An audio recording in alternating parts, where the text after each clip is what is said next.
Halo semua, selamat datang kembali di channel List of List. Pada kesempatan kali ini, kita akan melanjutkan pembahasan manhwa yang berjudul Kembalinya Sekte Gunung Berbunga Part kelima. Sebelum lanjut ke ceritanya, bagi kalian yang baru aja nonton video ini, ada baiknya kalian tonton dulu video part sebelumnya agar ceritanya nyambung. Link video sudah kami cantumkan di deskripsi video ini. Dan jangan lupa untuk bantu subscribe dulu channel ini, like dan juga komen, agar kedepannya kami dapat membuat video yang lebih baik lagi.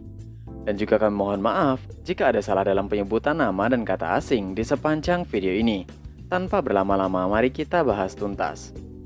Cerita kita lanjutkan. Setelah Chun Myung berhasil mengambil kembali harta dari pemilik Pavilion Kong, Chun Myung lalu kembali ke Sekte Gunung Berbunga. Dan kini terlihat murid-murid Sekte Gunung Berbunga tengah membasuh diri mereka di sungai yang mengalir. Mereka sedang bercanda dan terlihat bahagia dengan keadaan sekarang. Jogul yang melihat beberapa murid lainnya dalam hati mengatakan, jika semuanya telah berubah. Untuk sekarang, rasanya seperti perkumpulan seni bela diri yang sebenarnya. Yojong lalu menghampiri Jogul menanyakan apa yang difikirkan oleh Jogul. Jogul menjawab, hanya saja, pada akhirnya mereka benar-benar menjadi perkumpulan praktisi seni bela diri yang sebenarnya. Yojong mengatakan, jika ia memiliki pemikiran yang sama. Lalu mereka memutuskan untuk kembali ke asrama untuk melanjutkan latihan. Jogul merasa, jika dulu mereka hanya menghabiskan waktu terbuang sia-sia. Namun sekarang, ia merasakan sedang ada perubahan yang terjadi di Sekte Gunung Berbunga. Dan itu semua adalah berkah dari Chun Myung. Tidak diragukan lagi, jika Chun Myung membawa perubahan bagi Sekte Gunung Berbunga. Murid-murid telah sampai di kuil Sekte Gunung Berbunga, tapi mereka terheran karena melihat banyak sekali orang-orang yang sedang bekerja. Yojong dalam hatinya bertanya-tanya, apa yang sedang terjadi di sana?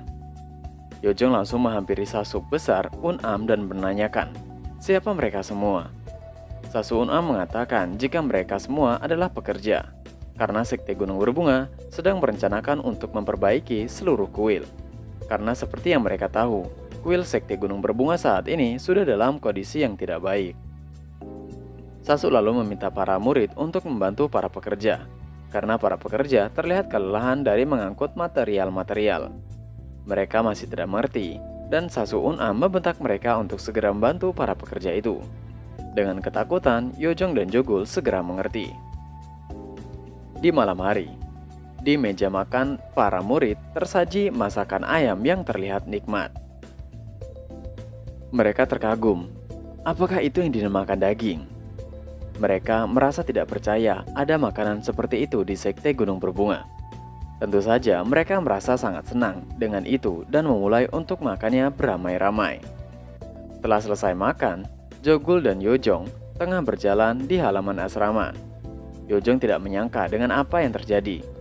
Mereka tiba-tiba mulai merekonstruksi ulang bangunan kuil. Jogul menambahkan, bahkan ada sajian daging di atas meja makan mereka yang sebelumnya tidak pernah ada. Dan tidak hanya itu, sekarang mereka memiliki 2 set seragam sekte. Yojong lalu terdiam sejenak. Jogul yang melihat Yojong bertanya, apa yang sedang Yojong pikirkan? Yojong menjawab jika ia sedang memikirkan betapa hebatnya uang. Jogul juga berpikiran demikian. Meskipun tiba-tiba mereka mendapatkan uang dengan jumlah yang besar, ia tidak menyangka jika para master mereka membawa perubahan yang tiba-tiba seperti saat ini. Yojong bertanya, apakah Jogul pikir mereka menikmati menjadi miskin selama ini? Mereka hidup dalam kemiskinan karena tidak punya pilihan lain. Ia tidak pernah melihat Sasu Un-am dengan tawa sebahagia tadi. Jogul lalu bertanya, apa yang harus mereka lakukan saat ini? Yojong menjawab, jika ia yakin, Jogul sudah mengetahui jawabannya. Sekte Gunung Berbunga sedang mengalami perubahan yang sangat cepat.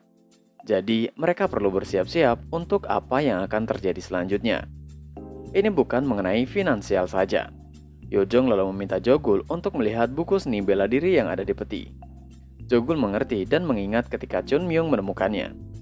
Jogul bilang jika Chun Myung menunjukkan akting yang sangat parah.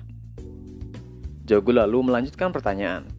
Bagaimana kira-kira Chun Myung mendapatkan semua itu? Yojong bilang, siapa yang tahu? Tapi yang pasti saat ini, Sekte Gunung Berbunga tengah mengalami perubahan. Jadi mereka harus benar-benar mempersiapkan diri. Jika tidak mempersiapkan diri, mereka mungkin akan tersapu oleh badai perubahan yang Chun Myung buat. Jogu lalu menanyakan pada Yojong, jika dari tadi mereka tidak melihat Chun Myung, kemana perginya dia? Yojong menjawab jika Chun Myung tadi dipanggil oleh pemimpin sekte untuk menemuinya. Jadi kemungkinan Chun Myung sedang ada di kediaman pemimpin sekte sekarang. Di kediaman pemimpin sekte, terlihat ada pemimpin sekte, Chun Myung dan dua orang lainnya tengah berdiskusi sesuatu. Pemimpin sekte bilang, jika sudah sewajarnya ia memberikan hadiah pada Chun Myung atas apa yang Chun Myung peroleh. Itulah alasan pemimpin sekte memanggilnya dan menanyakan, apakah ada sesuatu yang Chun Myung inginkan?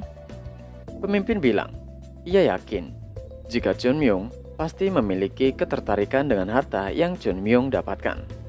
Jadi, pemimpin akan mengembalikannya sedikit pada Chun Myung. Tapi Chun Myung menjawab, jika ia tidak tertarik dengan kekayaan. Pemimpin bertanya, benarkah begitu? Chun Myung membenarkannya, toh ia juga tidak bisa menggunakannya di sekitar Gunung Berbunga. Dalam hati pemimpin sekte bilang, jika Chun Myung telah memahami jalur sebuah dao, karena tidak mudah bisa melepaskan diri dari keinginan duniawi. Dalam hati Chun Myung bilang, jika mungkin pemimpin sekte tidak akan memberikannya banyak. Lagi pula, ia sudah memiliki lebih banyak di penyimpanan rahasianya. Pemimpin sekte meneruskan, jika begitu, Chun Myung harus mengatakan apa yang ingin dia minta. Mungkin pemimpin sekte bisa mengizinkannya untuk mempelajari teknik kelas atas yang pada umumnya belum boleh Chun Myung pelajari. Chun Myung menjawab, jika ia tidak menginginkan teknik seperti itu. Hal itu membuat pemimpin sekte terkejut.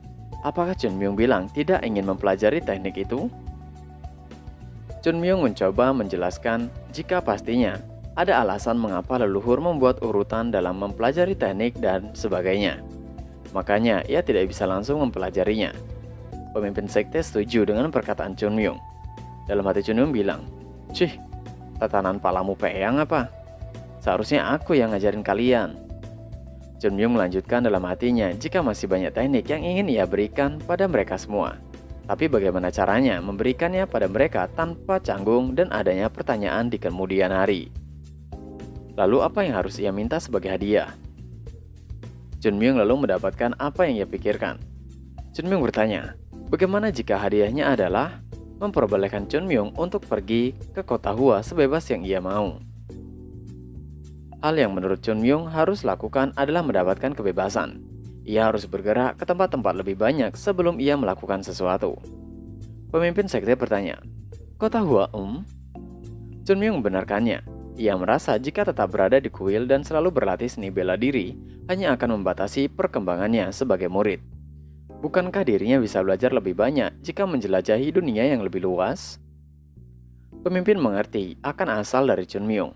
Tapi itu sama saja melanggar peraturan sekte Gunung Berbunga. Pencapaian Chun Myung memang layak untuk diperbolehkan pergi. Tapi ia khawatir akan ada orang yang merasa tidak adil.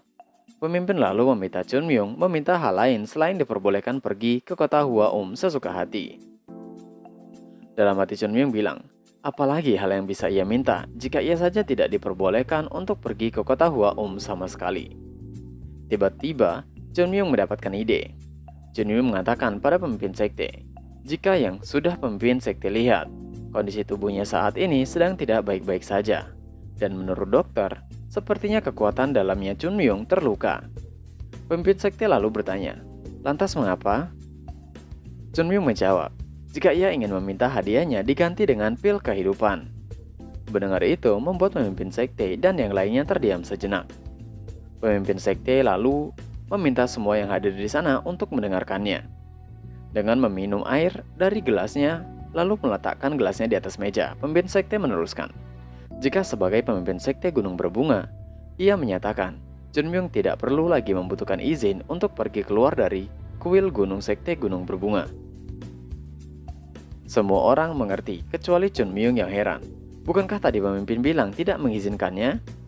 Dengan mengusir Chun Myung pergi dari sana, pemimpin sekte bilang, tapi Chun Myung tidak boleh pergi keluar batas kota Hwaung.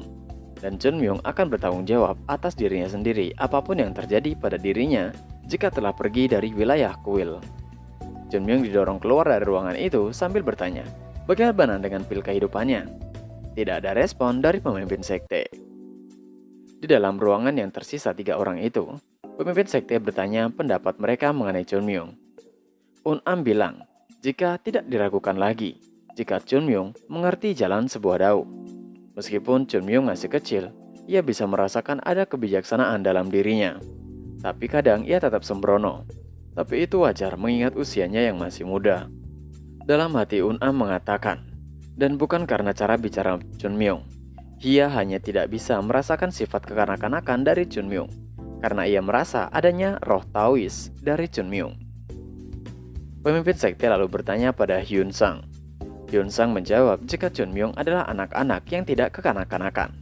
Ia tahu bahwa beberapa anak-anak adalah pemikir yang dalam, atau orang yang telah menjalani kehidupan yang sulit cenderung untuk mengembangkan karakteristik seperti itu. Chun Myung tidak hanya dewasa pada usianya saja, tapi justru dari cara ia bicara dan perilakunya yang buat Hyun Sung berpikir bahwa Chun Myung adalah seorang yang memang sudah dewasa. Lalu mereka beralih ke topik mengenai rekonstruksi kuilnya. Pemimpin bertanya pada Un-am, bagaimana perkembangannya? Un-am menjawab, saat ini mereka sedang mengalami masalah dalam mengumpulkan lebih banyak kayu untuk konstruksinya. Walaupun sudah menebang pohon di sekitar, mereka masih butuh waktu beberapa hari untuk mengeringkannya. Pemimpin sekte mengerti dan meminta Un-am untuk mengurusnya. Dan Hyun Sang diminta untuk menyelesaikan interpretasi teknik baru yang sudah mereka dapatkan secepatnya. Dan meminta Hyun Sang untuk tidak membuat kesalahan ketika akan mengajarinya nanti. Karena nasib sekte Gunung Berbunga tergantung dari bagaimana mereka mengajari murid-murid. Hyun Sung mengerti dan akan memastikan tidak akan membuat kesalahan. Mereka bersedia dan akan memastikan semua berjalan lancar. Tapi Hyun Sang dalam hatinya ingin memberitahu ke pemimpin sekte jika dengan anehnya buku-buku teknik itu terlihat masih sangat baru meskipun usianya sudah ratusan tahun. Tapi ia mengurungkan niatnya dan sepertinya ia berpikir terlalu jauh. Di sisi Chun Myung, ia tengah berjalan dengan kesal sambil bergumam. Apakah dia, yang dimaksud adalah pemimpin sekte, benar-benar mengusirnya karena tidak bisa memberikan pil kehidupan padanya? Chun Myung melanjutkan, apa untungnya bagi dirinya rela menulis ulang seluruh buku teknik sebelum memberikan pada mereka? Chun Myung masih kesal, karena ekspresi yang ia lihat dari pemimpin sekte tadi terlihat kalau resep untuk membuat pil kehidupan sudah hilang, dan uang yang sekte miliki sudah hilang semua. Tamat sudah riwayat sekte ini, Chun Myung merasa sangat kesal. Ia sudah memperkirakan jika ada efek samping tingkat tertentu saat menggunakan tekniknya. Tapi efeknya lebih parah dari yang ia bayangkan. Tubuhnya tidak pulih secepat yang ia kira. Jika seperti itu terus, mungkin akan membutuhkan setengah tahun untuk pulih total. Chun Myung memikirkan, jika itu sangat fatal bagi seorang pemuda sepertinya, kehilangan setengah tahun masa pelatihannya. Karena tubuh seorang anak terus tumbuh dan berubah. Dan karena itu, di masa yang ideal untuk membentuk dasar kekuatan dalam, dan ketika melewati masa ideal ini, maka tidak akan bisa kembali lagi. Chun Myung berpikir harus menemukan cara untuk memulihkan diri. Ada 2 cara untuk memulihkan ki bawaan murni. Yang pertama, dengan mengkonsumsi pil kehidupan, atau dengan menerima bantuan dari sejenis teknik transfer ki. Namun, tidak mungkin baginya untuk menemukan seorang untuk mentransfer ki orang lain untuknya. Dulu, pil kehidupan biasanya bisa ditemukan di mana saja di kuil. Bahkan ia menggunakan pil itu hanya untuk menghilangkan mabuk saja. Itu memang sangat efektif. Jika diingat-ingat lagi, ia ingin sekali minum lagi. Saat sedang mengingat masa lalunya, Chun Myung seperti mendapatkan pencerahan. Ia mengingat di mana ia akan mendapatkan pil kehidupan itu. Chun Myung lalu berlari menuju suatu tempat yang sudah ia ingat. Chun Myung telah sampai di tebing kasar yang terpisah satu sama lain. Sebuah tebing yang dikenal sebagai tebing paling berbahaya dan curam di antara 5 gunung besar. Dan tempat yang sedang Chun Myung cari adalah tempat yang berada di tengah-tengah tebing terjal itu. Sebuah tempat di mana hanya dirinya yang mengetahui. Di tengah-tengah tebing terjal itu, ada gua kecil yang hanya bisa ditemukan dengan mendaki tebing. Tebing itu adalah daerah yang dilarang untuk murid-murid digunakan sebagai latihan karena tingkat bahayanya yang tinggi.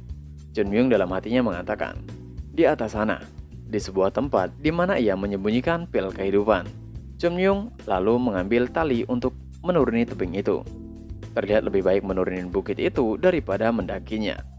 Jika saja ia masih memiliki tubuh yang dulu, ia hanya perlu melompat sekali saja dan sampai. Yang jadi masalah adalah, jika menuruni tebing itu, maka resikonya 10 kali lebih besar. Tapi bodo amat, Chunmyung lalu mengikat talinya di pohon untuk menuruni tebing itu. Masih sambil mengomel tentang betapa sulitnya kehidupannya yang sekarang untuk memulihkan sekte gunung berbunga, Chunmyung terlihat dengan perlahan menuruni tebing itu sedikit demi sedikit. Tapi kakinya terpleset yang membuatnya terjun langsung. Ia berpikir akan mati, tapi tali itu menyelamatkannya. Chunmyung berayun mendekati tebing dan mengaktifkan teknik Ki penghisap untuk menempel di dinding tebing. Tapi sepertinya ia sudah sedikit lebih dekat dengan gua yang dimaksud. Chunmyung mencoba berayun untuk lebih mendekat pada mulut gua di sana. Saat berayun, yang ternyata talinya hampir putus karena gesekan dengan bibir tebing di atas. Tapi itu putus yang meleparkan Chunmyung. Dengan berubah, Chunmyung menghentikan lajunya dengan menggunakan Ki penghisap. Tapi sepertinya itu tidak berguna karena tulang jari-jarinya patah. Tapi akhirnya ia berhasil mendarat di mulut gua itu karena tali yang putus itu menyangkut di sebuah celah batu tebing yang membuatnya tergantung di bawah mulut gua. Dengan susah payah, Chunmyung lalu menaikinya dengan mengumpat kesal. Ia masih tidak percaya jika ia bisa mencapai gua itu sekarang. Walaupun ia merasa hampir mati, di dalam gua itu terlihat tidak terlalu besar dan ada kain yang menutupi sesuatu. Chunmyung lalu membuka kain yang menutupi sesuatu tadi. Sesuatu yang tertutupi kain itu adalah tempat tidur, meja, dan sebuah kotak penyimpanan. Chunmyung lalu membuka kotak penyimpanan di sana, dan ia menemukan peti kecil di dalam kotak penyimpanannya. Chunmyung mengambil peti kecil itu dan membukanya. Dari dalam peti bersinar berwarna pink yang terang, dengan memancarkan bau plum blossom yang bermekaran di sekitar. Seolah-olah kelopak plum itu sedang bermekaran di tempat itu. Betapa senangnya Chunmyung yang mendapatkan itu. Itu adalah pil salju blossom, yang mana efek pil itu berkali-kali lipat lebih mahal dibandingkan dengan pil blossom biasa. Dan saat ini, peti itu terisi penuh olehnya. Lalu Chunmyung merasa harus memulihkan tubuhnya dahulu, dan akan lebih bagus jika ia sekalian berhasil membentuk sedikit kekuatan dalam. Dengan gemetar, Chunmyung mengambil satu pil dari peti itu dan langsung menelannya. Chunmyung merasakan jika pilnya langsung mencair sebelum ia bisa mengunyahnya, dan aroma elegan yang tersebar ke seluruh tubuhnya. Tapi ia tidak memiliki waktu untuk menikmati aromanya. Ia harus fokus. Yang pertama, ia harus memastikan bahwa Ki yang dari pil blossom tidak keluar dari tubuhnya. Ia masih tidak bisa menggunakan untuk memulihkan Ki murni bawaan karena kondisinya saat ini. Walaupun pil plum blossom adalah kebanggaan sekte gunung berbunga, pil-pil itu mengandung banyak ketidakmurnian bagi Chunmyung untuk disimpan dalam dantiannya. Ia perlu memurnikannya, walaupun ia harus membuang sebagian besar Ki yang terkandung di dalam pil itu. Tapi ia tidak memiliki pilihan. Chunmyung telah berhasil memurnikan Ki dari pil itu, sehingga yang tersisa hanya tinggal sedikit, dan akan menyimpan Ki murni yang sedikit itu ke dalam dantiannya. Disimpan langsung di bagian terdalam Ki murni bawaan yang rusak.